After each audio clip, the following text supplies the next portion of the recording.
Hello મિત્રો, તો કેમ છો? સ્વાગત છે તમારું મારી યુટ્યુબ ચેનલ દીક્ષિત કુમાર વ્લોગ્સમાં। તો ચાલો આપણે જઈએ આજે ગિરનાર સર કરવા। હવે અમે મિત્રો લાકડી લઈને ચડવાનું ચાલુ કરી દીધું છે। હવે આપણે ગિરનાર ચડીશું મિત્રો। આવી ગયા છે રસ્તામાં। જય ગિરનાર। ધીરે ધીરે ઉપર ચાલીશું। આ છે જટાશંકર જવાનો રસ્તો। જટાશંકર જવા માટે કાંઈ સીડી નથી, તેમાં પથ્થર ઉપરથી ચડીને જવું પડે છે। જો આવી ગયું જટાશંકર। જટાશંકરના દર્શન કરીને હવે જાશું આગળ અંબાજી તરફ। તો અમે નીકળી ગયા અંબાજી તરફ જવા માટે। જટાશંકરથી ઉપર છે અંબાજી। અંબાજી મારું મંદિર આવે છે। અંબાજીમાંના દર્શન કરીશું। જો મિત્રો, હું તો ચાલીને થાકી ગયો એકદમ। બહુ સીડીઓ છે, 9999 પગ દુખો આવી જાય ચડતા ચડતા।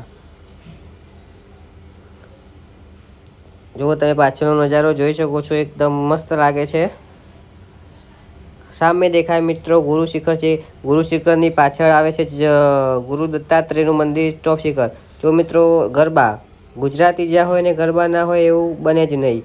ગિરનાર ઉપર ગરબા કરે એ આપણો ગુજરાતી। જય હો મારું ગરવી ગુજરાત। આવી ગયો છે મિત્રો ગુરુ દત્તાત્રેયનો દ્વાર।